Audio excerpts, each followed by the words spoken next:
So how was your week? Yeah, it was pretty interesting for all of us. We're at the Kansas Star Arena. Another big night, 7 days removed from Shamrock Gracie in Houston, with everybody still buzzing about it. We will go live at 9 o'clock Eastern with our televised card. We're going to start with the prelims in a second, but here's what's coming up tonight. Sean Grande and Jimmy Smith, they've had some changes, as some of you know about. If you're on the internet, you probably know our scheduled main event is not going to happen. A lot to choose from here. I want to look at the middleweight fight because Francisco Franz was so impressive. The first loss he handed to Ben Ryder a couple of months ago. And Kendall Grove, you know, old dog, new tricks. He actually looked like a different fighter his last time out. Yeah, he looked technical. He looked like he was finally staying behind the jab, using his reach. And if he does that tonight, long night for Francisco Franz. It will all lead to our new main event. Czech Congo and Vinicius Spartan both eyeing a heavyweight world title fight at some point in 2016, and the winner is going to have a legitimate claim to say, hey, I want to be first in line. Yeah, we talk a lot about the changing of the guard. Czech Congo, very much an old guard kind of fighter. Vinicius Spartan, young, hungry heavyweight, 6'7", wants to knock the king off the throne. But it begins with a full night of prelims from Kansas Star. Our night begins, as always, with Michael C. Williams. Ladies and gentlemen, good evening and welcome. As tonight, Miller Lite presents Bellator MMA from Boyd Gaming's Kansas Star Casino, Hotel, and Event Center. We begin the night with 3 5-minute rounds in the featherweight division.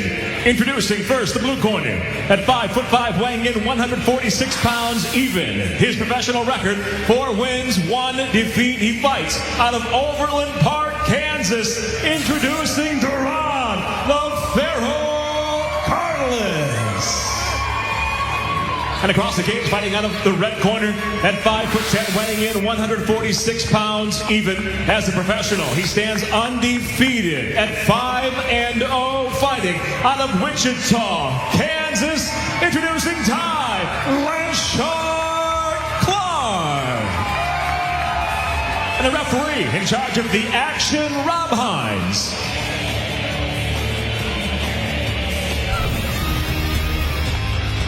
Sale and Save brought to you by Dave & Buster's, the only place to eat, drink, play, and watch sports. Ty Clark, 5 inches taller. That's the big difference.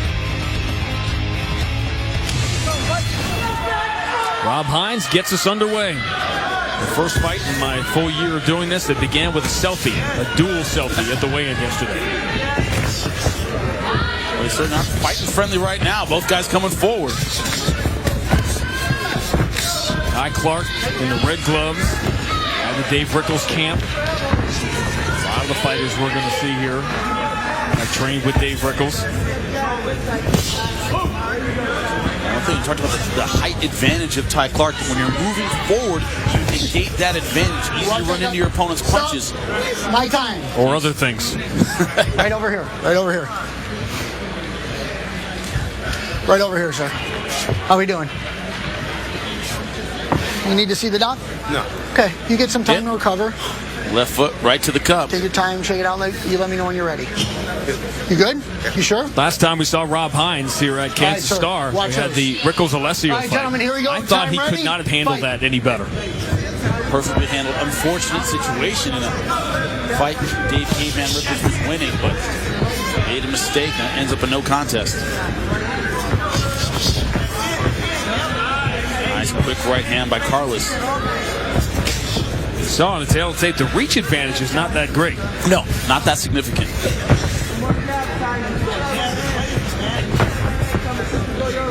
Duran Carlos in the blue gloves train Jason High and L.C. Davis. Last time we were here, had the unforgettable fight with Leo Tocoro.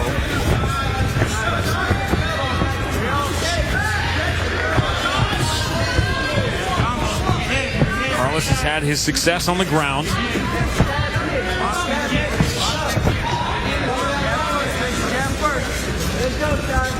I often talk, I'm fascinated by the undefeated fighters because you don't know what you don't know yet.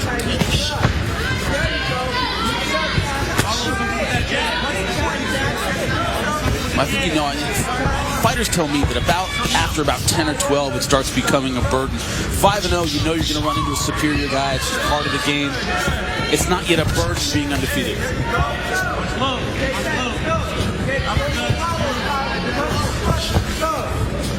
Clark fighting well from the outside, but Carlos trying to be physical, trying to be explosive, coming in with combinations. Talking about the height difference. He's trying to get to the chin. He's got to reach a little bit to do it.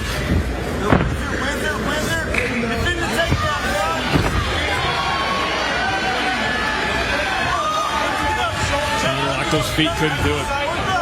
Again, we talked about if the reach advantage is there, the length of the legs is a big difference. Yeah, that's huge. It's easy for a guy like Clark to spring back to his feet. I'm sorry, a guy like Carlos to spring back to his feet. Clark really has to work, dragging his legs out from under him and keep him there. Tall fighters are a little easier to keep down once you get him down. Nice explosion. And guillotine position. Using it for the knee.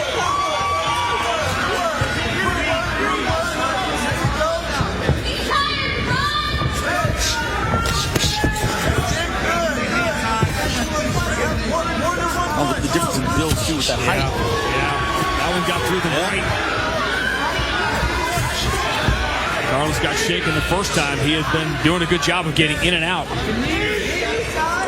The problem is that having to leap in every time can run into a lot of shots. Stop. My time. Right over here. And again, we've seen this with height difference. Yeah, happens all the time, especially in the clinch. You need to see the doc or anything? Okay. You got time to recover. Take a moment. Yeah, that knee right up through the center. That's why I love Rob Hines has that very caretaker thing. When John McCarthy comes to talk to you, it's like he feels like you're in the principal's office. He says you've been pulled over by LAPD. Exactly. I know you know what happened. I was expecting to ask for license and registration. I wouldn't be surprised. You're ready? Anything in the car I should know about? Here we go. I think last Friday he was pretty close to doing it. Gentlemen, fight.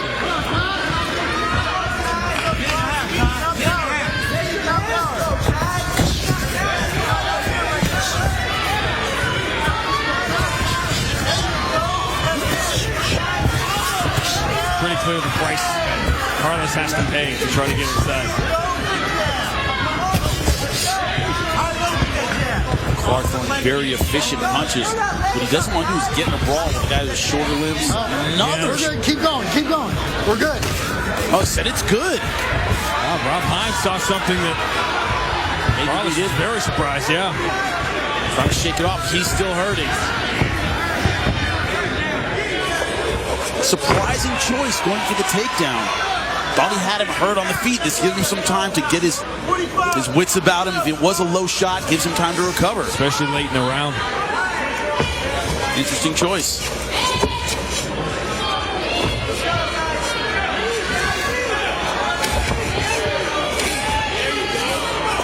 Do you think Rob Hines thought he was trying to be fooled by that? Yeah, well, we'll have to see a replay on that one, but No, don't grab it. Don't grab it. it wasn't a low blow. Boy, Dave, instant replay on low blow. Good wrestling right here so far by Ty Clark. Not committing to the hooks, but staying on the side. Good place to land punches. Rob Hines looking close as the round is coming to an end. And Carlos barely survives. You see, he is still complaining about what he thought was a low shot that Rob Hines did not. Gentlemen.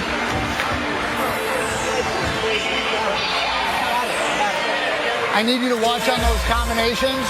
You're getting real close to the groin on a lot of them, okay? All right, did it or did it not land? That is the question. Looks pretty low. Looks pretty low. I certainly could have caught the underneath of the cup. You guys have to remember watching this at home is that there's protective gear that it's bigger. You can hit the cup when you wouldn't think it would be a low blow. I think that did catch him low. All right, and work your jab high but only and low. He knows. High, low, over. That'll get him all day. And you can fade his jab. His jab is real lazy. Fade two. All right, had his jab down coming to 1-2, all right? LC Davis. Speed, speed, speed. On the left is Jason High. That's a great corner. Stay right there. Stay right there.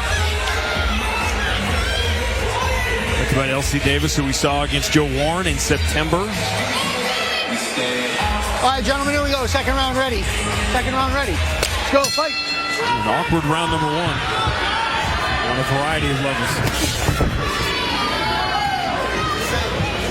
What LC Davis talked about in between rounds is ways to get inside off the jabs. Said Clark is a lazy jab, come over the top with the right hand. When he says nice knee, that hurt him. And he's wobbled. And once again, going for the takedown. Not the tactical choice I would have made. He's paying for it. Clark has only won one of his 5 fights by knockout. He's going to his comfort zone, not really fighting the fight that was in front of him. Clark's not answering back. He doesn't do something, it's going to be over. He gets one shot off, and it's a good one, but he took 4 or 5 to get it, and Ty Clark goes back to the takedown. This time past the guard easily. Trying to step over, got the mount. Got it. Almost caught half guard there. Carlos gives his back. Said this is Ty Clark's comfort zone. Is that something in a younger fighter, Jimmy? Not giving what the fight seems to be giving you, but going back to where you're comfortable. It happens all the time, especially first 5 or 6 fights. You have the guy, wherever you have a guy hurt, that's where you want the fight to stay. If you have a hurt on the feet, generally that's where you want it to stay. See here, Carlos has gotten a lot of his, at least some of his composure back. Still in the fight physically. Thought he was out of it against the fence.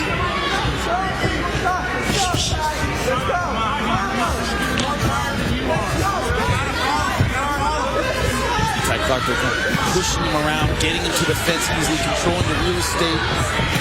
But Jerron Clark still throwing big punches.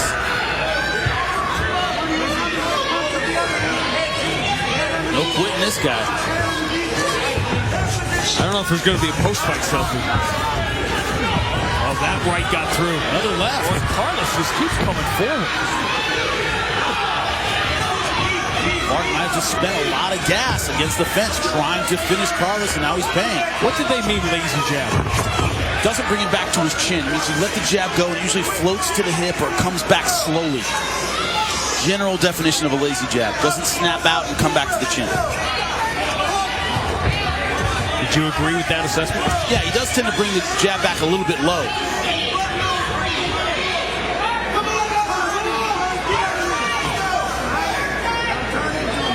I think both guys are hurt. Both guys are looking for recovery time.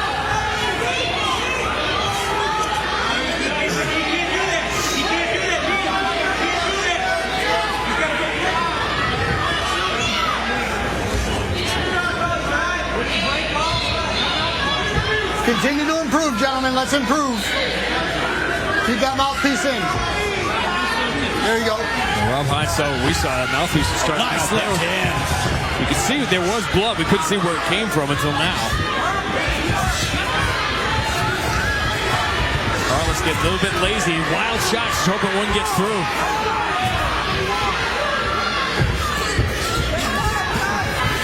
This has been good stuff here. It's been great. Very back and forth. Both guys having their moments. Ty Clark throwing the more efficient punches, but Carlos swinging haymakers, trying to get back in the fight. Carlos is hurting right now. But he is. Another easy takedown. It's been there every time Clark has needed it.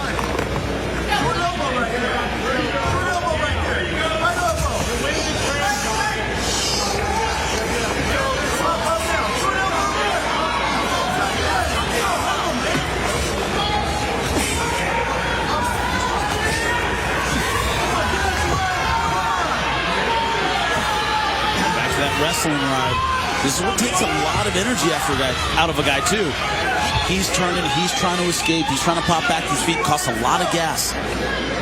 Continue All you're doing is keeping the weight on him. Ty Clark is a fighter who likes to push the pace. This guy 5 wins, only 1 finish. That 1 finish by knockout. He's used to seeing the final bell. These kind of fighters tend to kind of scare me. They're used to a long, grueling fight. Right clean. Turn around. That's a separated. Fight. That was Daniel Strauss's MO for years. Became more of a finisher in the last few fights, but guys like that are so tough.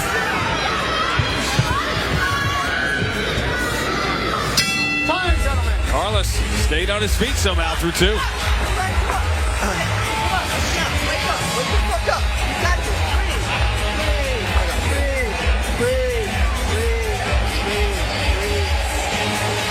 doing good. You got this, my takedown. When Ty Clark got this knee in early in this second round, this looked like it was going to be the beginning of the end. Look at the wobble here. Right afterward, wobbles, goes back to the fence.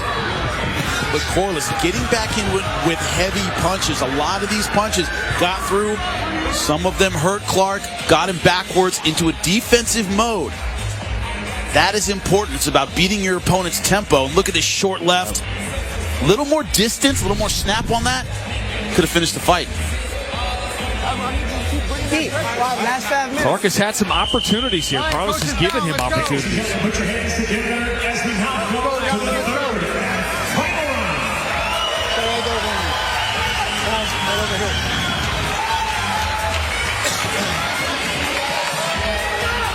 Round 3. This has been gentlemen, final round. very entertaining. Final round, you ready?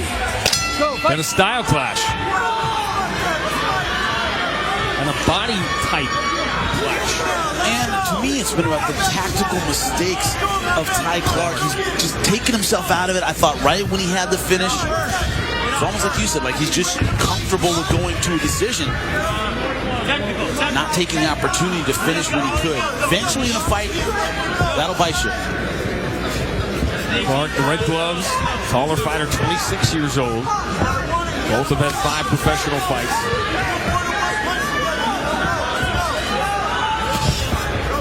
That being said, for the most part, Ty Clark has fought an excellent fight so far. Can a fighter develop finishing instincts later in his career? Yeah, he certainly can, and it's something you have to do as your level gets higher. You know, you don't want to let a dangerous guy hang around until the third round. Doesn't matter how much you're winning. Guys have real finishing skills for 15 minutes. Brandon Gertz. Exactly. Much better of a finisher in his last few fights. And you can see he has the skills to do it. I think it's a matter of making the right decisions at the right time. Just horrible timing for that injury, the ACL injury for Brandon Gertz. Yeah, ton of momentum for that guy.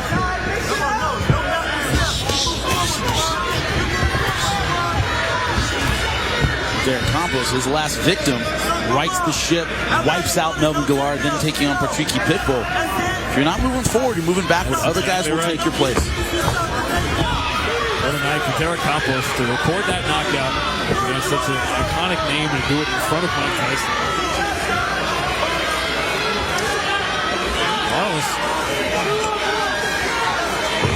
Tactical mistake, giving up his back.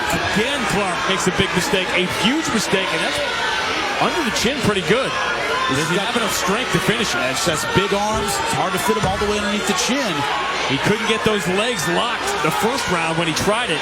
He's got him locked now. We're in a position where Carlos is fatigued. He's behind, I think, 2 rounds to none. Got to get the finish. Ty Clark back on top. He didn't have the strength to finish that. Did not.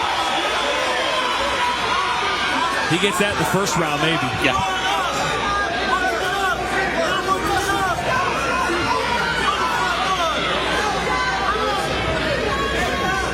Let's improve, gentlemen. Continue to improve. And John Carlos back with his head flat. He is out of gas. It's the wrong place to be late in the fight. Not a lot of energy. Clark lets him off the hook. That's surprising. He did. He walked into that. He had that short left earlier when he tried to get up in the second round. Looked like it might be there again. This is guts from Carlos right now. Yeah. He's just gutting out minute 14. I think Clark is just waiting for the final bell. He knows he's ahead. Doesn't want to make a big mistake. Carlos, to his credit, still trying to win the fight. Not mentally out of it.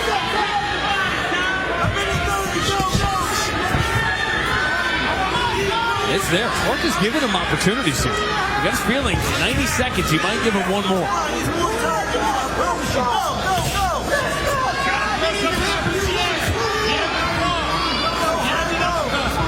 This is defensive offense from Ty Clark. Just enough to keep Carlos off of it.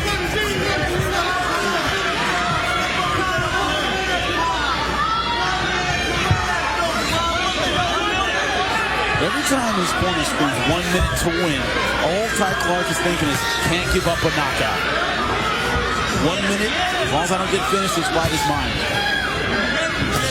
That being said, I've seen worse judging. Carlos for sure has won this last round to me.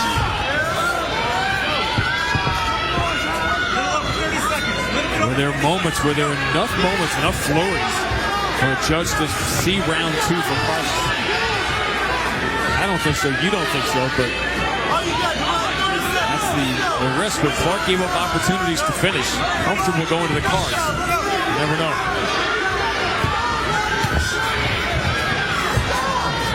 These bowler right hands, but they aren't being turned over, not sharp enough to get the knockout with time left. These are minute 15 right hands.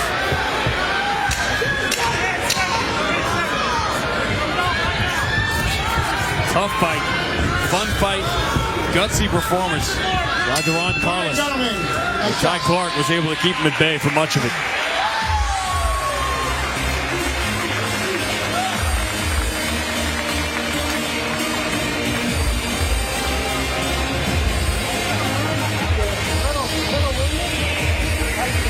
$2-1 Clark for you? 2-1 Clark for me. Gave him rounds 1 and 2. Gave Carlos round number 3. It began with a selfie yesterday. It ends with an embrace here.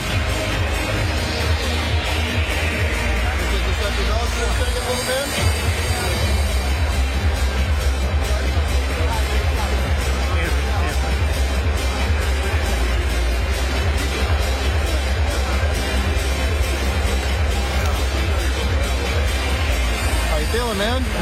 Tired?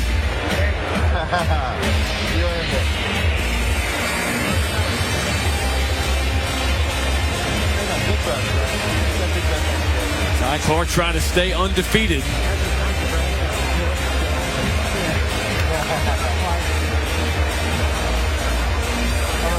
I don't know if he's got those instincts that the longer you wait, the more reasons there are to be nervous.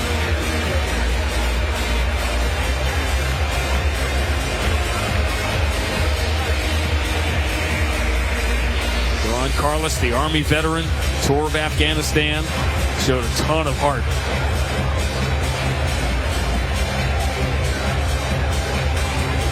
A lot of fighters was mentally checked out after the damage he took. That never happened. He was swinging. Minute 15.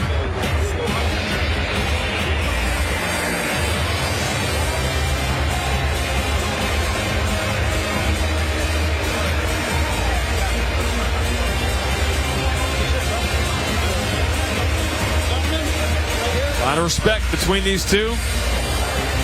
Entertaining, courageous fight fought by both. Let's get the official word from Michael C. Williams. Ladies and gentlemen, having gone the distance, we'll go now to your 3 cage-side judges. Mark Smith, Kevin Champion, and Marcus Danforth. All see the fight exactly the same at 29-28 for the winner by unanimous decision, and still undefeated Ty Clark.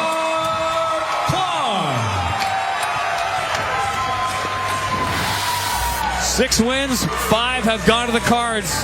He looked for his comfort zone throughout the entire fight. He got through minute 15, and that was his comfort zone. Ty Clark goes to 6-0.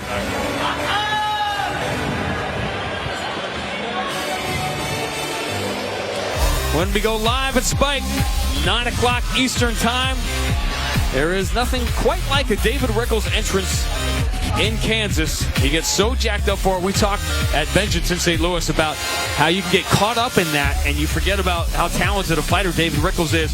He is in that in-between zone right now, and this is a win he has to have.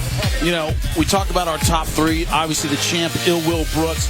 Then we have Chandler taking on Thompson in May.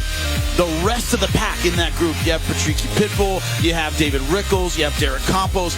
Whoever gets a couple signature wins vaults to the top of that list, puts himself in the top 4, top 3. You need performances, great performances against guys like Bobby Cooper.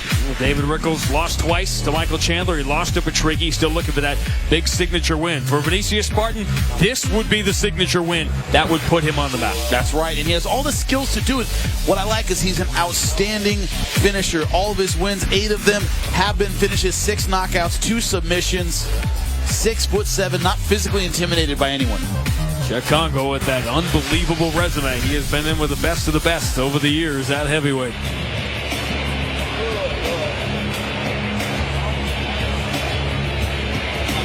To Michael C. Williams. And now, ladies and gentlemen, here at Boyd Gaming's Kansas Star Casino, Hotel, and Event Center, we now feature 3 5-minute rounds at 187 pounds. And introduce first the blue corner at 6 foot, weighing in 185 pounds even. His professional record, 16 wins, 11 defeats. He fights out of Paris, France. Introducing Gregory LaPlade Babay. And across the cage, fighting out of the red corner at 5'10", weighing in 187.2 pounds as a professional. He stands at 12-10. He fights out of Abilene, Texas, Brandon For Real Ferran. In charge of the action, your referee, Nick Behrens.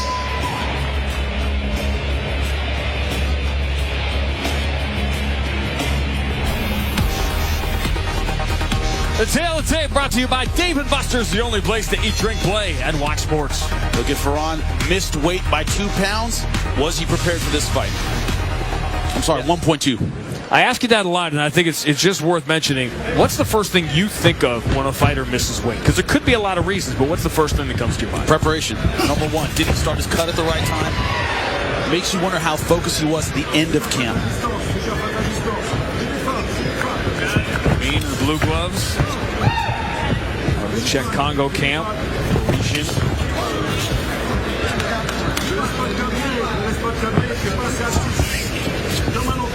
Always remember we talk about weight misses, that 1 pound allowance. It's a lifesaver. You got to stay away from the lifesavers. It really is fascinating to hear different guys talk about how they approach the weight cut in different ways. It's really an interesting week here in Kansas. Obviously, it's the new rules with the Kansas Athletic Commission, giving guys an opportunity to do their weigh-in, their official weigh-in earlier in the day yesterday. You know, most of the fighters really like that. Gives them more time to rehydrate. The downside, of course, promotionally speaking, is some guys might do a more dramatic cut because they have more time to get it back, take more risks when it comes to the weight cut. Nobody wants to see a serious health problem because of it. Isn't it really? And moving it up, it's certainly the right sentiment. But isn't it just like, well, your homework is due now instead of then, and you're still, if you're a last-minute person, you're still going to be a last-minute person. Exactly. Well, guys who know they can only get so much back. You know, if I went in at 5 p.m., well, if I went at 10 a.m., it's an extra 7 hours to rehydrate. That might take a little bit more risk. Able to shoot the aggressive one. Once he saw that opportunity, he clearly been waiting for it in the first minute 45. By being so far explosive, he's unorthodox. It's hard for Ferran to see everything coming, especially that takedown. There being 13 finishes in his 16 wins, 7 of them submissions.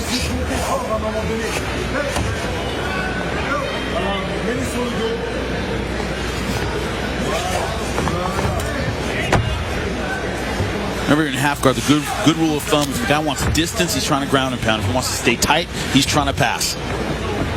See, the difference is chest so high. Trying to get distance, usually that means ground and pound. Here he comes.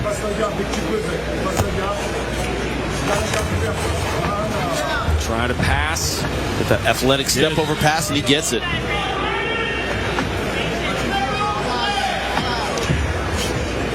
Look at him controlling the leg, almost in a cradle position. The reason he's going to let that go and slide the knee over. That's what that's for. Instantly.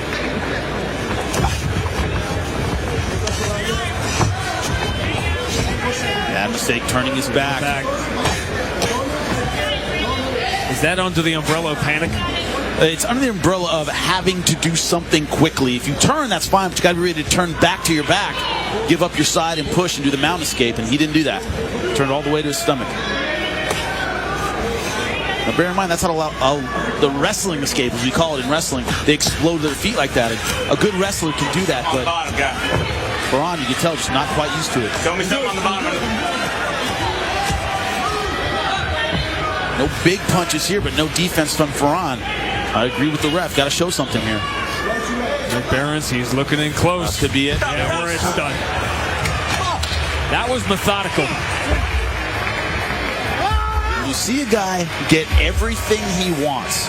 He was getting the range and the striking, got the takedown, nice pass, submission position.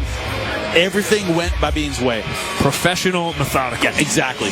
You tell in a fight like that exactly what a guy trained in the gym. Yeah. That's what he trained in the gym. Let's take one more look. And both hooks in. Couple punches to soften him up. And look at that arm just sneaking in underneath the neck. Right here. Started on the right and then switched to the left. Braun didn't see it coming, and that's all she wrote. Powerful guy, good rear naked choke.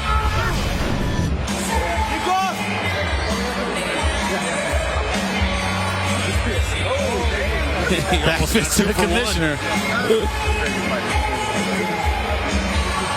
Or I know. This guy's a wrecking machine. Taking out everybody. Look at this. MMA still illegal in France. We'll just bring him here because they produce some good fighters. So you want to be an athletic commissioner. Seems like a safe gig, right? Heads up. He took it well. Didn't even flinch. It's a tough dude. Reaction. I like him. That's awesome. Let's make it official. Ladies and gentlemen, inside the Bellator cage, the rear naked choke ends it. Tap comes 3 minutes, 37 seconds into round number 1. The winner by submission, Gregory the Blade Babin. Gregory Babin gets his 17th professional win in his 28th professional fight. 8th by submission. It was methodical. It was impressive. A first round submission win.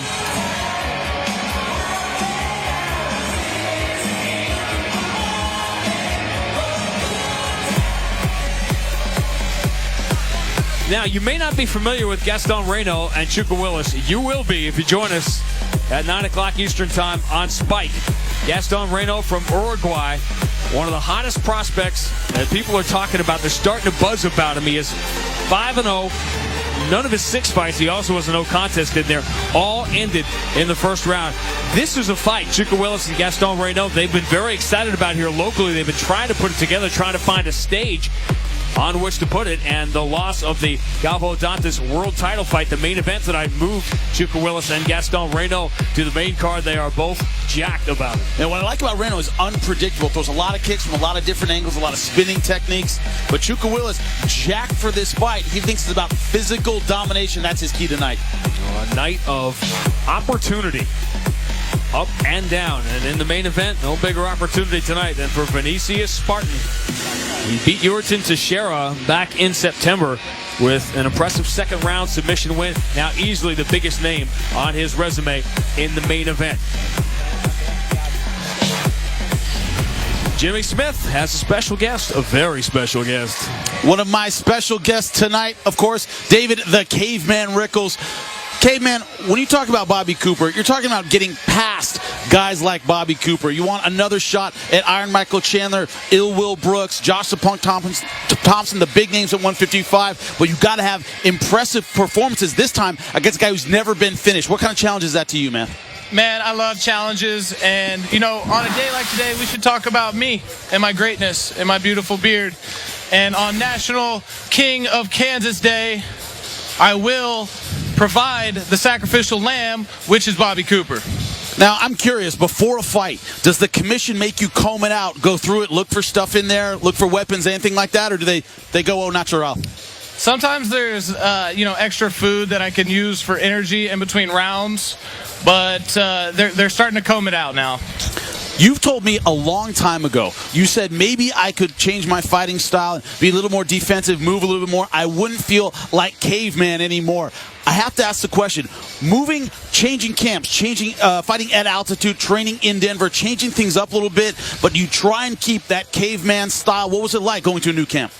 Man, it was amazing going to, training at elevation and then team elevation itself with a bunch of great fighters, a bunch of, there's no easy rounds. You don't get to you can't slack off ever, so, it was amazing to add some new tricks to the Caveman arsenal. And, man, I got one style, and that's aggressive and forward. And, man, I'm just trying to put new tricks on it. If there's one new trick you can tell me that we might see tonight, what could that be? Spinning scissor kick that actually decapitates him. You got it. The Mortal Kombat finish. David the Caveman Rickles. Fatality. Love you every time, buddy. He is one of a kind, and you do not want to miss it when David Rickles makes his entrance into the Kansas Star Arena a little bit later on tonight. And he's at an interesting place in his career, coming off the loss to Michael Chandler, because he's made the commitment now, Jimmy, training-wise.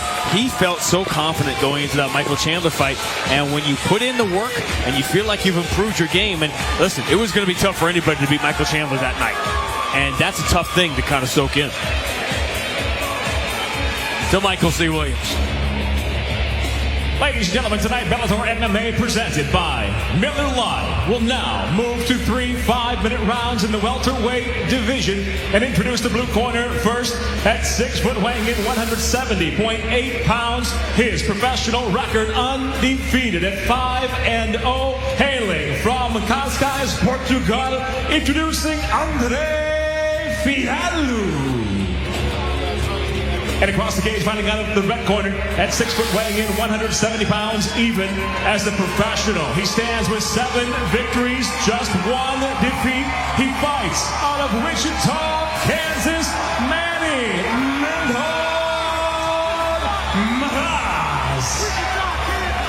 And the referee in charge of the action, Big John McCarthy. Tail of the Tape brought to you by Dave & Buster's, the only place to eat, drink, play, and watch sports. This is a pretty easy one. Easy. Look at Maraz, 16 years older than his opponent tonight. Fialho on the right of your screen is a fighter who has caught a lot of people's attention in his 5-0 start, 4 of those 5 wins by knockout. You ready? Get up! Maraz is the veteran. Late start. He was part of that Dave Rickles camp. I don't know if the beard is required. I think it is. At least to prove your manliness at the beginning. I think then maybe you could shave it off. See, that's me with the weight cut. That's dangerous too. That long beard. I mean, it seems to me he's won every advantage. Oh wow! Monster right hand. John McCarthy waiting to see it, and that's it. There was no need to wait. He went out, baby. Talked about advantages, the right hand of Fialho. That was it. Maybe that beard made it an easy target. Beautiful shot. I tried to let you. This is why people are getting excited about Andre Fialho. You all right? Yeah, I didn't feel it. It's all right. That's the best part. Here's the Black Art Premium Spice Rum Replay, the bold 93 proof rum that is edgy to the core. And beautiful right-hand shot. You see Maraz trying to stay in it with those hammer fists. He went limp. That is when John McCarthy stepped in. I know Maraz complaining a little bit, but they show it again. The right hand dropped him, but it's a hammer fist. And you'll see his arms flop to the ground right there. Great stoppage by Big John McCarthy. He gave him a chance, and you heard the first thing he said to him, "You went out, baby, you went out." Fialho, Portuguese speaker, but bear in mind, from Portugal, not a Brazilian. He's got finishing power, man. Great right hand. Another big-time prospect out of AKA. Let's get the official word.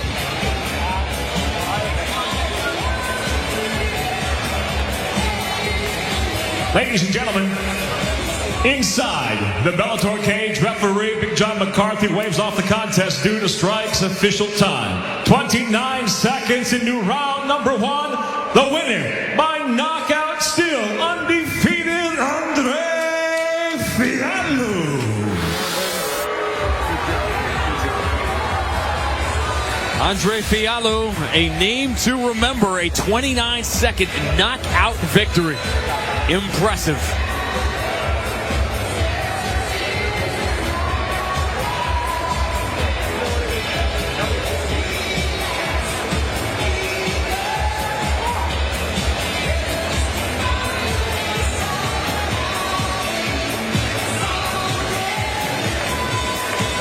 One week removed from the Toyota Center in Houston. Everybody's still buzzing about it, but we've got work to do tonight. Lena Ovchinnikova has gotten a lot of attention for a variety of reasons, and we're going to start to see some of the flyweights over the next couple of weeks and the next couple of months here in Bellator. And talking to Rebecca Ruth, An older fighter, she got a later start at this. She is so excited about the opportunity. When a fighter for the first time, Jimmy, gets to train full-time, is a full-time fighter, it feels like they're starting over. Yeah, that's how she feels, and she's putting everything into this fight. But Ovchinnikova, the thing she talked about the most was the pressure of so many eyes on her at the same time. Well, get used to it. Cheick Kongo has had eyes on him for the majority of his career. Between Bellator and the UFC, has fought in so many big-time fights, big names. You talk to him, you look at him, and he certainly doesn't look like a 40-year-old. He doesn't talk like a 40-year-old. He doesn't act like a 40-year-old. But psychologically, you have to know the clock is ticking, and he wants that opportunity to fight for that title. And every fight is one where you get old in the cage, and Vinicius Spartan could be coming on right at the right time. Well, we just heard from David Rickles, who dropped down this list after the loss to Michael Chandler. Will Brooks, of course, the world champion. We know about Michael Chandler and Josh Thompson. Everyone is beyond excited about those two coming together in May. Patricky Pitbull on the outside. We talked about the injury. Now, Brandon Gertz was on the biggest roll of anybody pretty much in the division, then tore an ACL. He takes a step back. Brent Primus might not be a name that you know, but he is the only one he's the one who beat Derek Anderson back in August. So at 155, not only is it deep, we got great parity here. We do, and what everybody's struggling for is consistency. Those 2 or 3 wins in a row that separate you from the pack. Patricky Pitbull has looked great in spurts, has had trouble putting those fights together. I think Derek Anderson, a little bit of the same thing. Brandon Gertz, like you said, on a roll but injured. You need 2 or 3 to convince the fans you're ready. Derek Campos jumps up, and he will, off that knockout win over Melvin Gillard, and he will face Patricky Pitbull. And Bellator MMA goes to Torino, Italy in April. And that was a fight. That is a rematch. Remember, Derek Campos winning that fight. Patricky Pitbull then knocked him out. It's one he wants back, and he'll get his chance. Even within the division, there have been so many rematches already. There's so many 1-1 splits. Because so many, I think, have trouble getting to that Elite 3. They've all been knocked down, so they have to fight each other.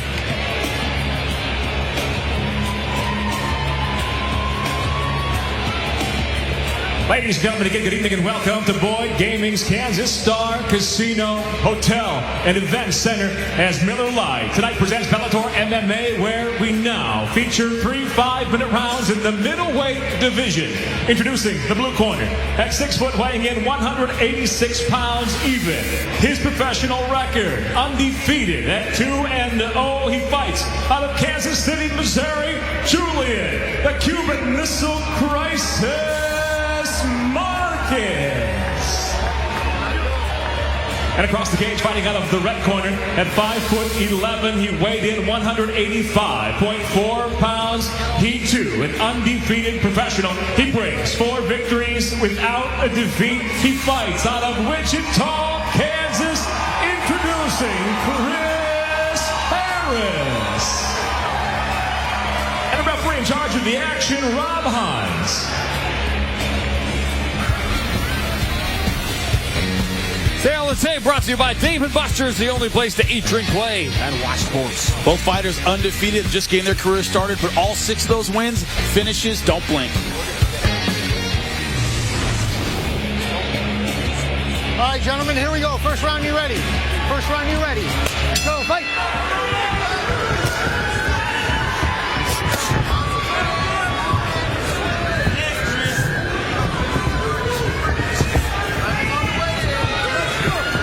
Harris in the red gloves. Talks locally here. They talk about his great stand-up, which has been evidence this fight is likely going to stay on its feet. Marquez, this is the first time he's ever been down to 185. It's obviously a big middleweight. Every you change weight classes is speed. Middleweight's a lot faster than light heavyweights. There's trying to show that speed and versatility, switching stances a lot. Very fast with that high kick. We may only need that inside circle though. That left got through.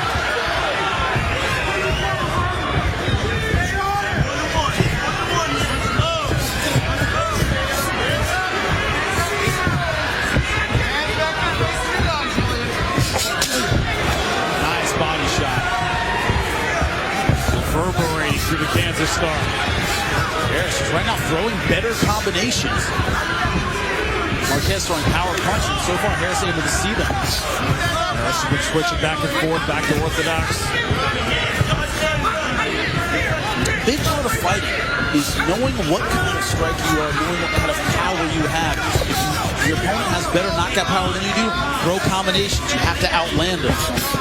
Fight for your style. Right now, Harris, I think, knows he has the power deficit, so he's going in and out, trying to outland and out-volume Marquez.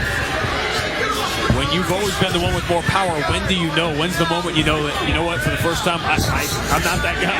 When you get hit, that's the first time you figure it out. When you land a punch, he just smiles back at you. And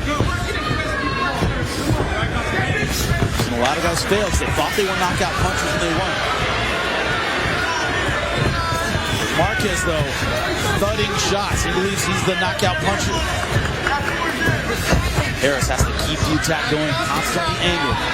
Problem is, he's got to fight a style that costs a lot of gas. He's constantly moving in there.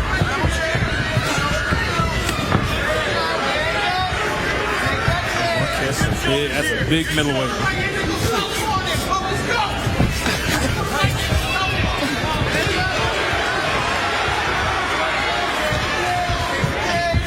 Solid stuff from both guys. Both guys trying to figure out where their range is and what they're good at. And a step up in competition. These shots have been good enough to win fights for them. Nice tight, straight combinations. Look at the counter shots of Marquez. When he hits them, you can tell Harris feels those punches. As advertised, on the feet.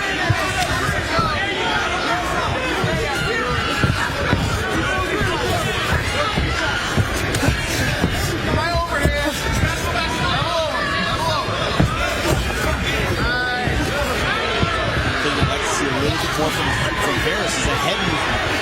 Coming very straight and very tall. Two guys stand like this for 5 minutes. The problem is he only brings his chin down when he goes in and starts punching. When he's out at this range, he has his chin very high. He's relying on his awareness. He can still see Marquez coming.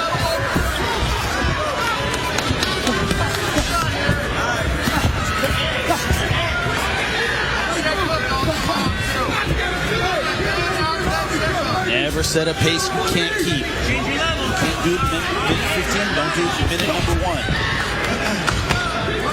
This guy's settling down a little bit. The problem was you've never been 3 rounds. How do you know? Exactly. Young in the career. You can only hope he did it in sparring. Best exchange of the round for Harris. Harris in the red gloves, Marquez in the blue.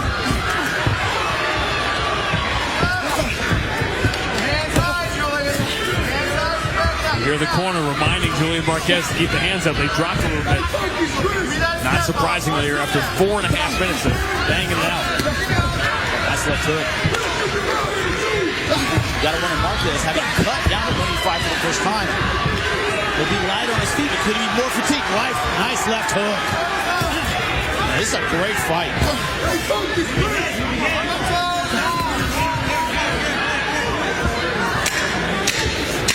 We promise you stand up in this one. Julian Marquez and Chris Harris, they deliver. 5 minutes of heavy shots. Fine, gentlemen.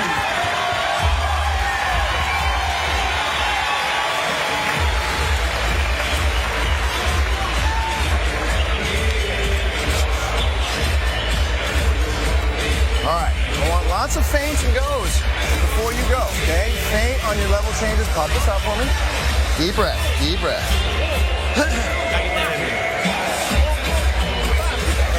Deep breath, slow down.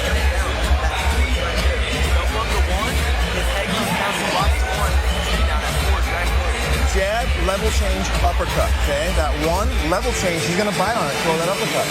Anytime you don't like what you ready for me? You ready for me? Is this not the fight you wanted? Is this not the fight we begged for? Then go out here and take what's yours. This is the kind of fight we want. This is the kind of fight you wanted. Yeah, sorry guys, it broke. Let's go, right over here.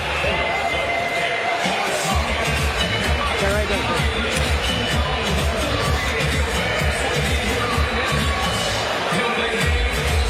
Dynamic first round between Julian Marquez on your right and Chris Harris on your left.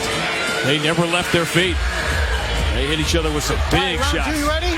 Round 2, you ready? Go, fight. Fight Clock, brought to you by Miller Lite, the original light beer. Cheers, it's Miller time. It will be for these guys when this one's over. In the corner of Marquez, the advice was jab, then level change uppercut. Right, they have confidence in his power shot. What they want to do is have him disguise it behind the jab and the level change. Harris's corner said, this is the fight you wanted. Go out there and win it. Can't argue with that. Yeah.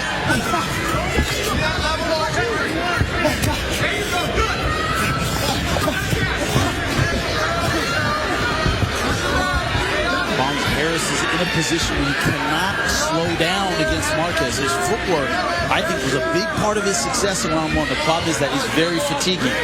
It's a lot out of you. Yeah, first round was fast lane. This is slowed up here. Tie clinch. Nice sharp knee. All this striking, all the punches they've thrown, all the punches they've taken, no one has gone for a takedown.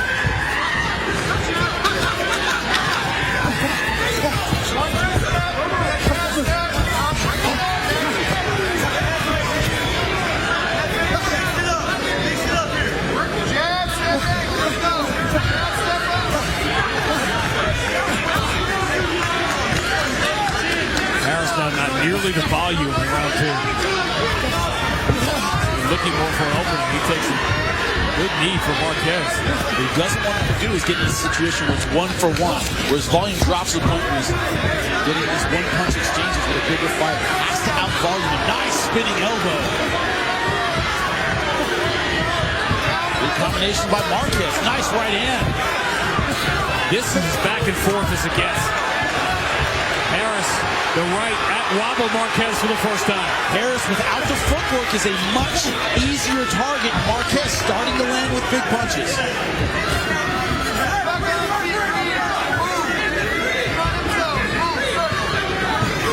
There's been no 10 or 12 second spurt in this fight when one fighter has been in control for any longer than that. Very true.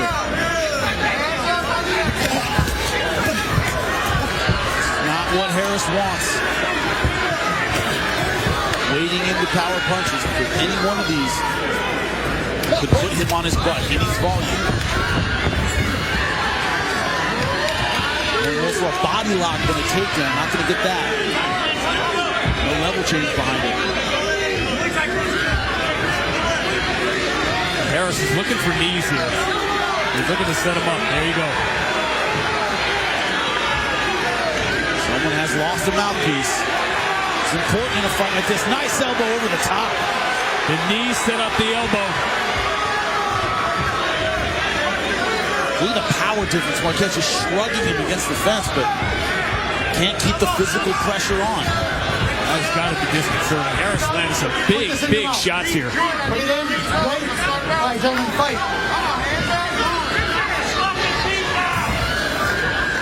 Bob Hines, good refereeing.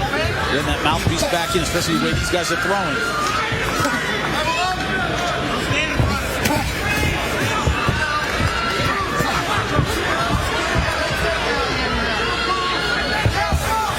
Hands a little lower for Harris. Now, there's that load on the uppercut, but he's not sitting there with a jab. That's what his corner was talking about. He's trying to load it, but there's nothing in his face to disguise the motion, disguise the movement. The level change. Exactly. I can see the level change. For a jab, I might not see it.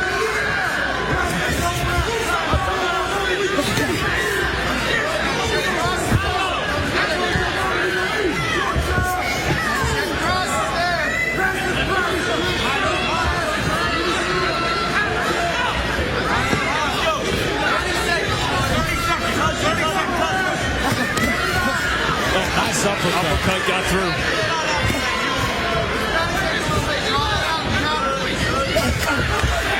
This is a fight. I don't care who wins. I want to see both of these guys again when we come back to Kansas. Who could have imagined when they started setting the pace they set in the first 60 seconds that they would still be standing like this, headed towards the end of round 2. Julian Marquez and Chris Harris are putting on a show here in Kansas. Right over here, sir. Right in the middle, sir. There you go. This is good stuff. That's the power of Marquez. We talked about the footwork of Harris slowing down a little bit in round number 2.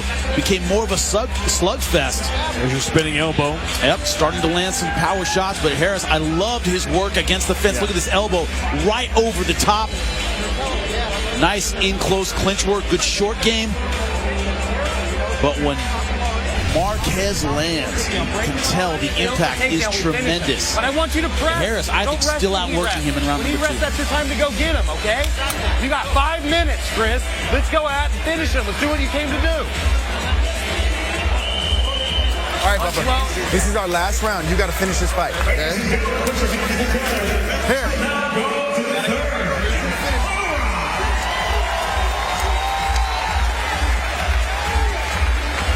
Just never know. Styles make fights. You never know when a classic is going to emerge here. And Julian Marquez and Chris Harris have been standing in front of each other for 10 minutes. Go, fight, gentlemen. Putting on an unbelievable show. Great sportsmanship, great respect, great affection for each other. Now they can get back to trying to knock each other's heads off. And now to punch each other in the face. We continue. Something about this sport that you've never done it, you can't understand. The kind of camaraderie you can feel with somebody as you're trying to knock their teeth in. Well, we both been married. I'm not touching that. Going back to the fights. The majority of this, they have, those sort of advanced analytics, the heat zones, and they'll show you in the course of a fight where a fight took place. Right. 90% of it has been inside the middle circle. Harris had that one little sequence up against the fence. Because we haven't seen those takedown drives. We haven't seen those things where, one guy's going for a takedown, so it's clinch work against the fence. Both guys tight to strike for the most part. This is the first time Marquez, who went with that level change, but still more of a body lock takedown. The first one, second round, was absolutely a body lock. Here was almost like he got caught halfway in between. The problem is that's a big expenditure of energy. You don't get the takedown from it.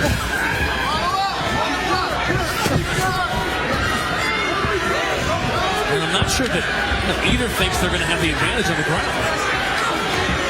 This is a matter of doing what has always worked. It just hasn't worked yet. And these are right hands that I'm guaranteeing you Harris is not used to seeing his opponent standing in front of him throwing after he throws something like that. But what he's done is he's reacted like a professional. He's gone back to the well and kept landing it. Harris throws shots like that. He's drinking a Miller Lite. He's not still looking at the Miller Lite clock ticking. Nice knee. He set that up in the second round, using the knee to set up the elbow. Marquez still on his feet. Wow.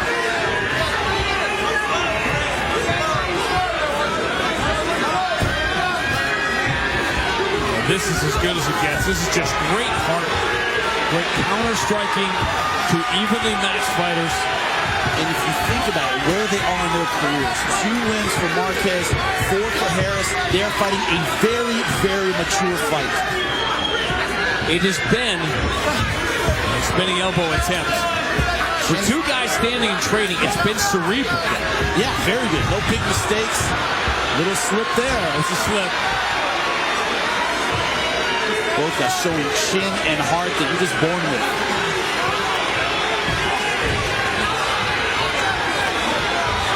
Beautiful short elbows. Chris Harris has to be thinking, how is Marquez still standing? What we're not seeing that has impressed me is that sense of frustration. Sometimes you see it on a fighter's face. They start getting disheartened. He just goes back to the well and keeps doing it. That's what a mature professional does. Wild uppercut attempt. Marquez is wobbly now. He's not as on target as he was earlier. Which is not surprising. Marquez is a tank. He just keeps coming forward.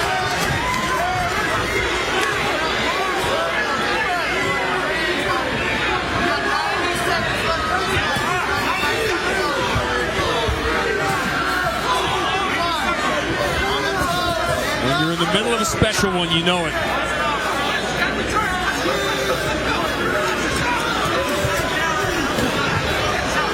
punch, that counter right hand off the kick. You see that Marquez hasn't really checked the kicks. He hasn't tried to move out of the way. He's trying to land the counter right every time that kick gets thrown and landed.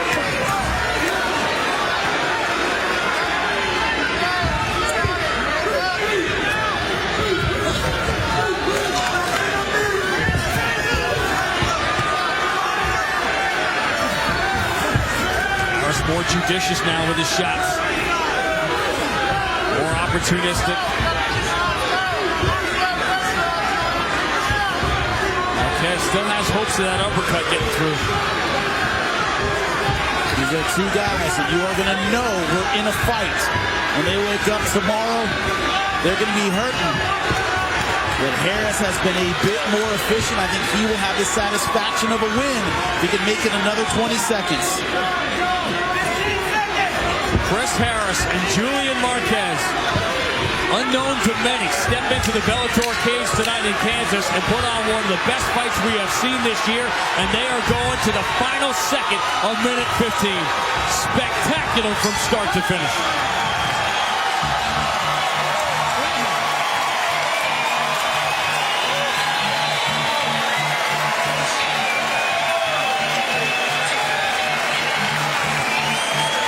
Here's how the third round of this one started. All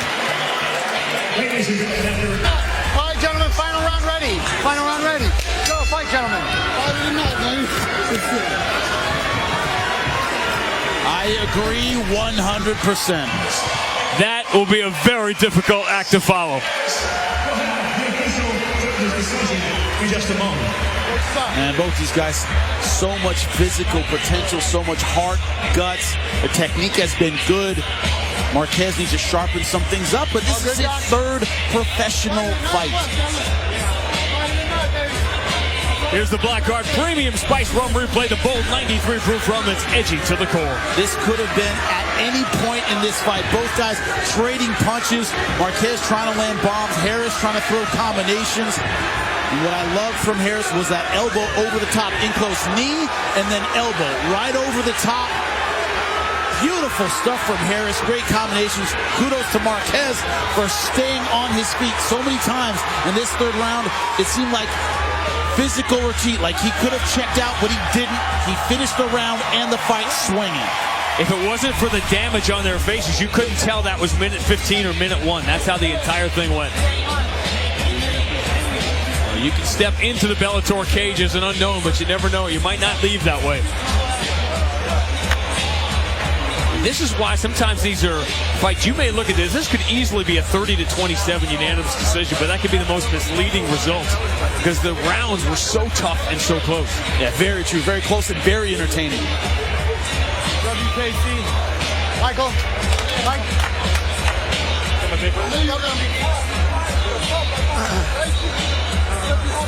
Let's see how this one played out.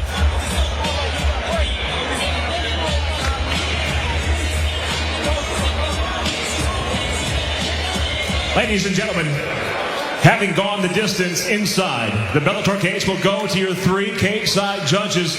Your first, Mark Smith, sees the fight 29-28, while judges Marcus Danforth and Victoria Miller-Pence both see the fight the same at 30-27. All see it for the winner by unanimous decision, still undefeated, Wichita's very own Chris Harris. That was special. That was outstanding. Great display by both fighters. Love to see them again. Harris Marquez, too. We all love it.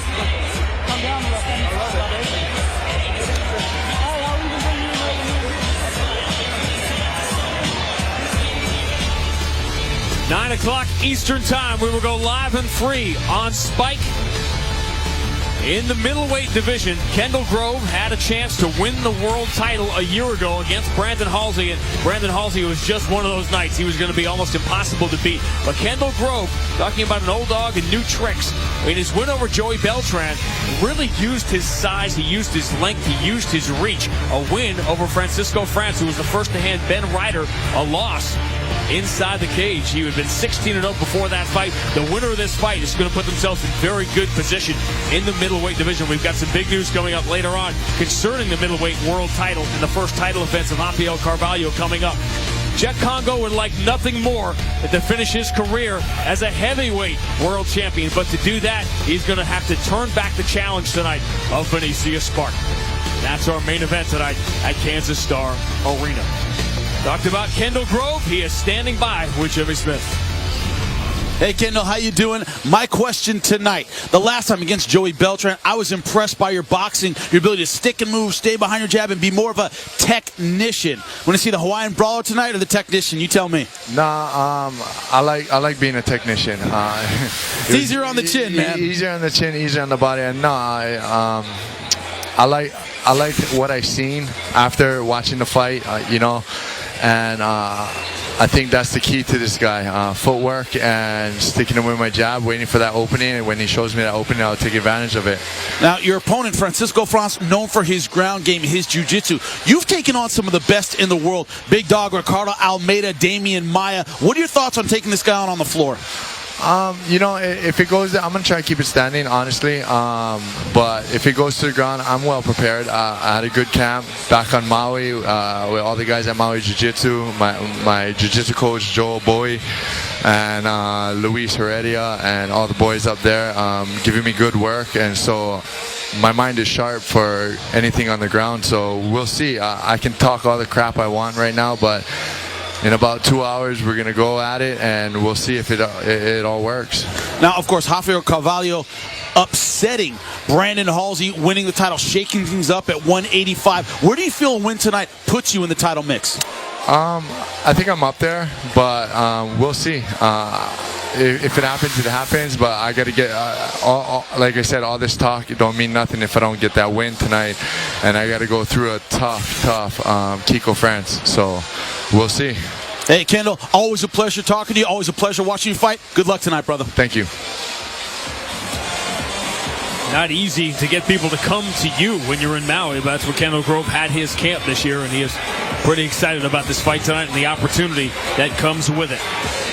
We didn't see a knockout in our last fight, although it may very well have been fight of the night. How about the top 10 knockouts in Bellator?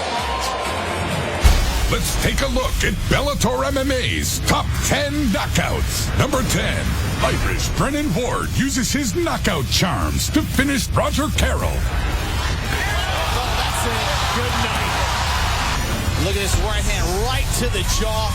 He is out before he hits the ground. Number 9, Michael Page puts on another stunning display.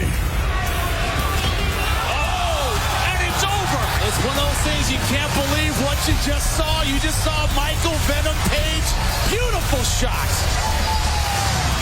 At number 8, Pat Curran's stunning head kick against Marlon Sandro. Oh my God! That is an unbelievable finish. Marlon Sandro was doing everything right. Pat Curran found that opening and land the knockout shot. Coming in at number 7, Liam McGeary with this one-punch KO. Also shows the difference in game plan. McGeary wants to bang, and this is over. A walk-away one-punch knockout. Bang! He's all yours, ref. He just served notice to everybody else in the light heavyweight division. At number 6, Douglas the Phenom Lima puts Ben Saunders to sleep. Saunders dropped. Could not finish. This is over. That is it. That kid's a beast.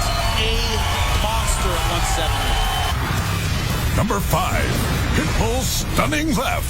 Faisal trying to make the most of it. Landing with, oh my God! Having countered. And a come from behind win for Patricio Pitbull. Another spectacular comeback for Pitbull, this time on the feet. I am stunned. I do not believe it. Number 4, King Mo Gawal retires Seth Petrozelli. That's it. He's out. That is it. Holy cow. Cleared the leg, left in with the right hand. No follow-up at all. One and done. Number 3, Emmanuel Newton's spectacular spinning back fist. Spinning back fist. Look out for it. When you're fighting Emmanuel Newton, he walked right into it. He is still out. Coming Coming in at number 2, Joe Stitch 'em Up Schilling, and this stunning right. Oh my God! That is it! A one-punch knockout win for Joe Schilling. Bam! Right hook, left hand over the top. Good night, Melvin Manos. And the number 1 knockout in Bellator MMA, this amazing Superman punch by Hisaki Kato. Huge win for Hisaki Kato. That is a famous knockout for sure against the world-class kickboxer. This crowd appreciates it. A beautiful shot by Kato. And who knows what we'll add to that list tonight. Of course, Melvin Manoff knocked out Hisaki Kato in November.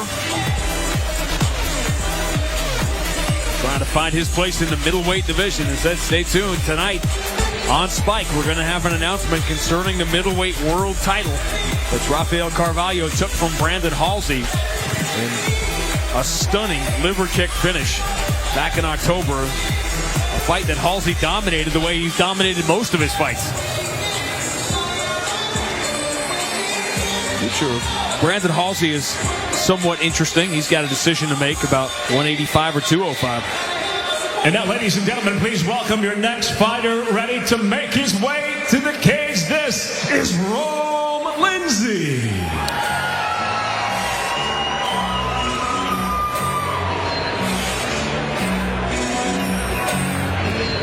You will find this shocking to believe as we enter this lightweight fight. Rome Lindsay, who you're looking at there, 2 months ago was walking around at 225 pounds. Unbelievable cut.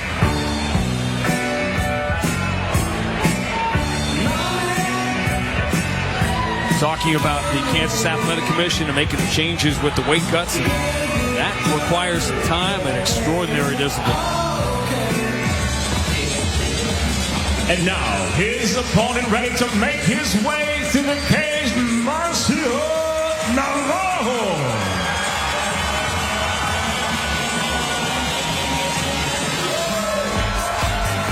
One of the most popular local fighters out of Wichita, Marcio Navarro, the locomotive. Ask people around here, they'll tell you about what they consider from the local standpoint a legendary fight, a win over Rudy Bayers, who you just saw in that knockout montage, the victim of Michael Venom Page last July at Mohegan Sun. Navarro's been there with Bobby Cooper, who we will see against David Rickles later on tonight.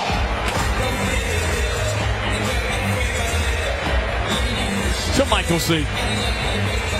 Presented by Miller Lite, Bellator MMA tonight from Boyd Gaming's Kansas Star Casino, Hotel and Event Center. We now feature 3 5-minute rounds in the lightweight division. Introducing first at 5'10", weighing in 155.4 pounds. His professional record stands at 4-5. He fights out of Pittsburgh, Kansas, Rome, Black Hawk Lindsay. And across the cage, his adversary fighting out of the red corner at 6 foot, weighing in 155.8 pounds. His professional record, 14 victories, 11 defeats. Originally, do Brasil, now fighting out of Mulvane, Kansas, Marcio the Locomotive Navarro. In charge of the action, your referee, Nick Behrens. Tale of the Tape brought to you by Dave & Buster's, the only place to eat, drink, play, and watch sports. Not much of a reach difference, but Marcio Navarro, 2 inches taller. Ready? Marcio, you ready? Fight! The fight clock brought to you by Miller Lite, the original light beer. Cheers. It's Miller Toss.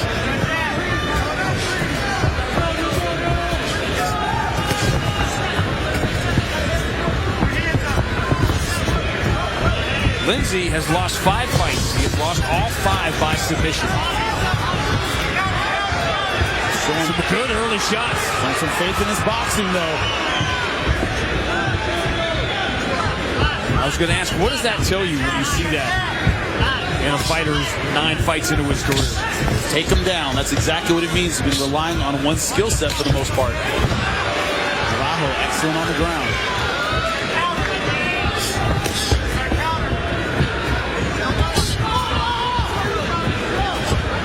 Navajo right now hasn't found much of his offense yet. He's waiting for Lindsay to wear himself out a little bit. Lindsay starting off aggressively. Or you saw the older fighter, very popular fighter locally.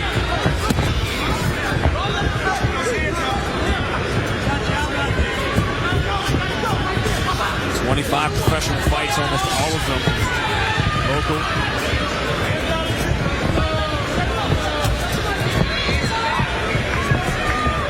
More to Kansas than Dave Rickles. Surprised Navajo, 1-inch reach advantage, not a lot, but not using that at all. Not throwing any jabs, not using the lead leg. Content to let Lindsay throw from the outside.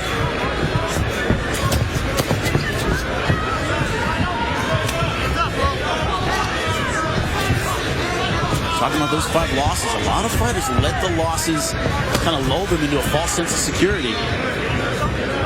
Think you have an easy fight in front of you and you're wrong. It really looks like more than a 2-inch height advantage. Yeah, it's the way they're standing. Navajo tends to stand very tall. Lindsay a little bit shorter. He tends to hunch down, legs a little bit wider, more of a puncher stance.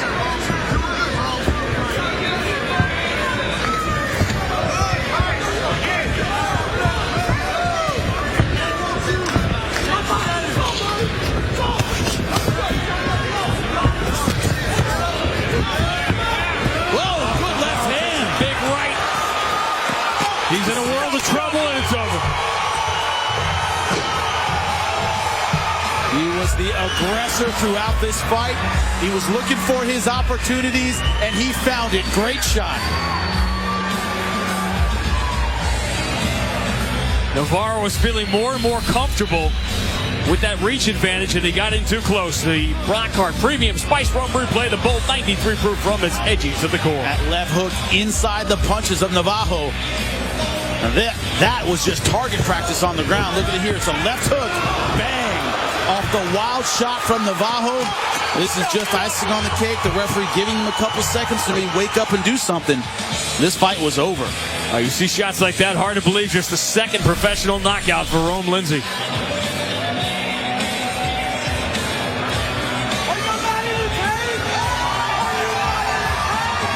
A little bit of the gladiator. Love it. What's the correct answer to that? Because that's like a double negative. Yeah, that's a tough one. It's more of a physical reaction kind of thing. Yeah. Probably overthinking it. But back then, you would just put thumbs up or down. Exactly. Simple. Nowadays, a little more complicated. Grammar police. It's tough. It's tough. Yeah, Rome wasn't built in a day, but it took him 2 months to take off 70 pounds to get in shape for a very impressive knockout win. Let's make it official. Ladies and gentlemen, the end comes at 2 minutes, 30 seconds into round number 1. The winner by TKO, Rome Blackhawk Lindsay. All thanks to him.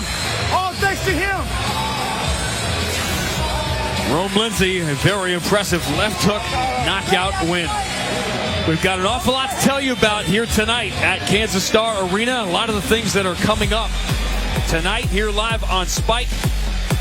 Chuka Willis and Gaston Reynaud, you may not know those names. I promise you will by the time this night is over. That's a fight locally they're very excited about, and Gaston Reynaud is starting to get a lot of attention worldwide from Uruguay as an up-and-coming undefeated prospect.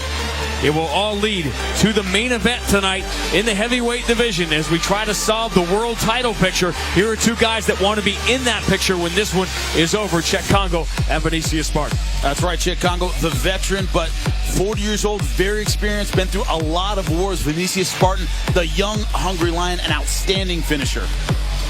That is still to come tonight. We also have a world of things to tell you about in the weeks and months to come. On May 14th, 2 of the biggest fights in Bellator in 2016 will take place on the same night.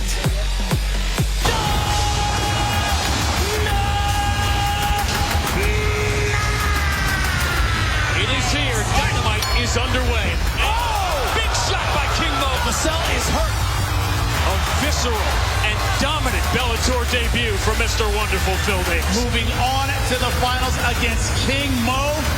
What's your message to him? Be ready, baby. I'm coming. The fight that should have happened, but didn't. The ribs of King Mo. King Mo got hurt. He couldn't advance. He couldn't even pick up his arm. Is about to go down. I'm back. People are about to pay. He's going to get the beat down of a lifetime. May 14th in San Jose, it's King Mo versus Phil Davis. I'm going to be exactly his worst nightmare. I'm going to put his hope into a small little box, put a lock on it, and then we're going to finish the fight. Oh, my God! It's over! Phil Davis! Plus Josh Thompson versus Michael Chandler. The hype right now is around me and Chandler. And it's over just like that. When Josh Thompson signed with Bellator, I knew there was no way that he was getting out of this organization without fighting me. Oh, my God! Chandler all over it. I want to go out there and stamp my name on Chandler. Get him in, get him out. King Mo, Phil Davis, Josh Thompson, Michael Chandler. 2 fights that had to happen. 2 fights the world will be watching live and free. May 14th on Spike. The old guard of Bellator against the invasion of the big-name free agents who all come to a head in San Jose in May. We have more prelims still to come, but ahead now, Bellator fantastic finishes. Let's take a look at a collection of Bellator fantastic finishes. The inverted triangle is one of the most unique submissions in MMA, but the Bellator cage has seen this fantastic finish 3 times. First, Bellator 5, May 2009. Toby Amata taking on Jorge Masvidal. Oh, this is going to be interesting. How does this end? They don't teach you any moves in this position, let me tell you. You see Imada walking in on Masvidal's neck there with his leg. Yeah, Imada's backwards on an upside-down triangle. Oh, Masvidal's unconscious! Oh, my God, a huge upset! Upside-down triangle from the back of Toby Imada. Huge upset win! An upside-down triangle choke. That is hands down the most awesome submission I've ever seen. Next up, Rich Hale versus Nick Paquetti at Bellator 38. Wow, tricky move by Hale and comes out. Paquetti now trying to stand with his opponent on his back, and he does just that. Well, he has an inverted triangle, and he's going for it. Could we see another one? Inverted triangle. Shades of Toby Amata versus Jorge Masvidal. He's out. That is a technical submission. His Paquetti is choked unconscious. Unbelievable. A second inverted triangle here in Bellator. I had never seen that move once before Toby Amata did it. We have seen it twice. Lightning indeed strikes twice in Bellator. And most recently, knockout artist Liam McGeary showed he has top-notch submission skills in his arsenal as well at Bellator 124. Now in inverted triangle position. Could he get it? He does! That's the tap from Kelly Amundsen. And the knockout specialist scores a remarkable submission win to claim this Bellator light heavyweight tournament. For those that don't know, he pointed to a Gracie tattoo on his arm. It's unorthodox, but he got it. He steps over the head, look, blocks up the triangle. And a quick tap from Kelly Amundsen. Those huge legs around the neck and arm of Kelly Amundsen. He had nowhere to go. 3 in the Bellator cage. Inverted triangle. Just call it the Bellator from now on. That is unbelievable. For more fantastic finishes and amazing videos, log on to Bellator.com or download the Bellator MMA app. Gracie legacy lives on with so many of today's top fighters, including the light heavyweight world champion, Liam McGeary. Later tonight, we're going to see David Rickles against Super Duper Bobby Cooper. You know what was super?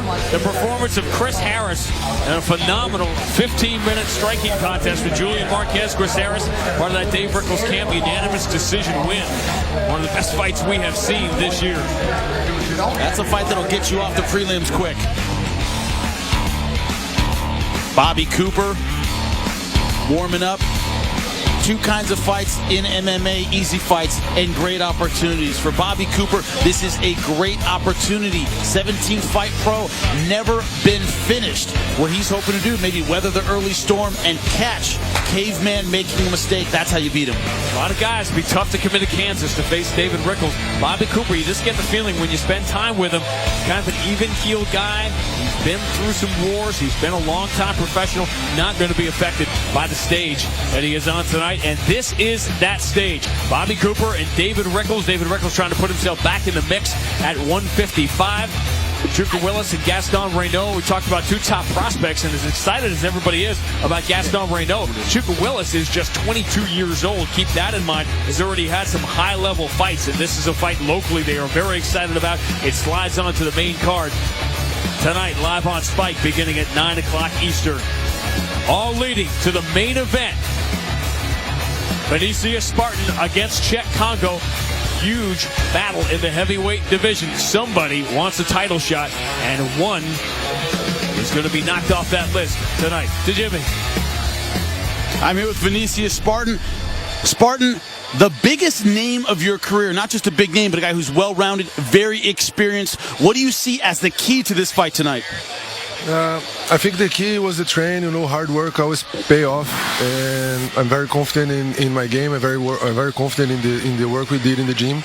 So we just go there and play the game. Yeah, speaking of the work you did in the gym, a lot of sparring, a lot of work with Fabricio Verdum, outstanding heavyweight, best in the world. I've heard tough dude to spar with, tough guy to train with, very competitive. What was it like going through a camp with him?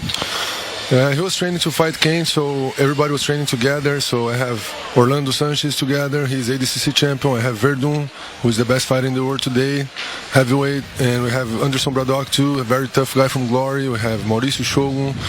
We have a lot of tough guys in there. And, the gene smells victory. We have two UFC champions in there. And I want to be the next Bellator champion, too. Now, you're 6'7", a big heavyweight yourself. A lot of guys get in there and are physically pushed around by Czech Congo. He's good at controlling the range. How do you make this your kind of fight in terms of the range, in terms of the pacing? How do you make it your fight tonight? I believe a lot in the train. I believe in my technique. So I don't think too much about what he want to do. I know he's strong in the cage work. I know he's strong when he take you down, but I believe he won't take me down. He won't keep me in the cage, and I believe I have more skills than him on striking. So it's about what I do. It's not about what he's gonna do. So best of luck to you. Always fun to watch you fight, Spartan. Thanks, Jimmy. Benicio Spartan sparring with Fabricio Verdum, whereas Czech Congo has fought Cain Velasquez. That's the difference between those two guys right now and the experience level. And it's the first thing that Benicio Spartan talks about when you go in to face someone like Czech Congo is that resume. Well, we still have work to do here at Kansas Star. To Michael C. Williams. Ladies and gentlemen, our next fighter ready to make his way to the cage of fight. Out of the blue corner, this is Caio Nobles.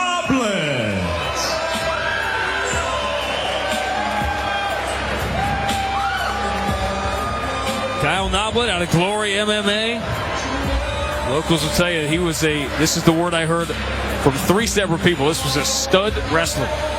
Extremely powerful. Those wrestlers can be so dominant in MMA, as we've seen time and time again. Just his second professional fight at 26 years old.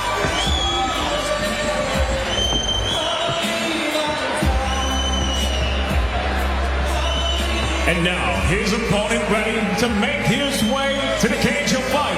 Out of the red corner, this is David Hammonds. An extensive amateur career for David Hammonds. 18 amateur fights. His wins, and you're a fan of submissions, Jimmy, as we just saw. Multiple occasions he's used that gator roll anaconda. Heavyweight puts it on, you can pop your head off. Very tough move.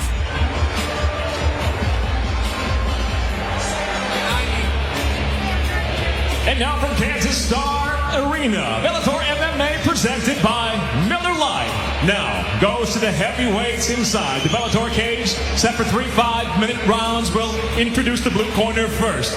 At 6'2", weighing in 242.2 pounds. Early on in his professional career, he stands at 1-0. He fights out of Republic, Missouri. This is Kyle Noblet.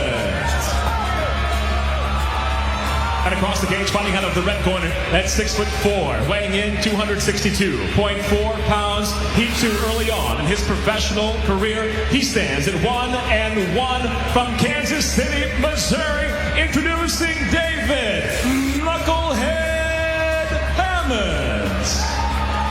And the referee in charge of the action, Nick Behrens. The tail of the tape is brought to you by Dave & Buster's, the only place to eat, drink, play, and watch sports. Hammonds with the height and weight advantage in this fight. Very big heavyweight. Fight, are you ready? Are you ready? Fight! Fight Clock brought to you by Miller Lite, the original light beer. Cheers, it's Miller time.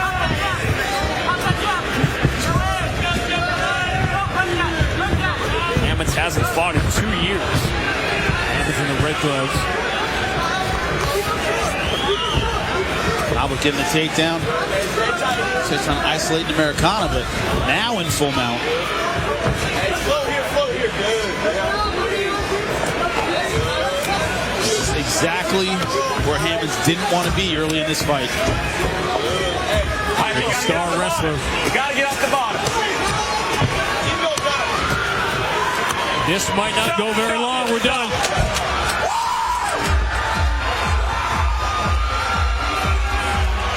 An overwhelming assault by Kyle Noblet.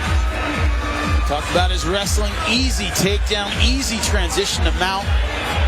The problem with Hammond's size advantage is 45 when you're in bad position, it's hard to get out of it. TKO due to strikes, 45 seconds.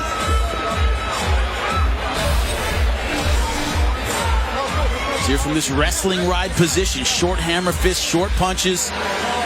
Hammonds tried to roll out of it, but couldn't get the space, didn't have the momentum to take a wrestler like Noblet all the way over, and just nowhere to go. It's a cause for that stoppage there.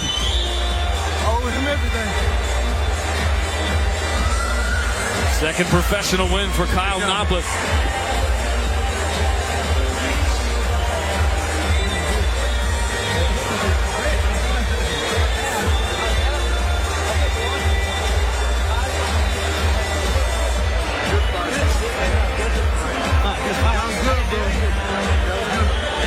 Let's make it official.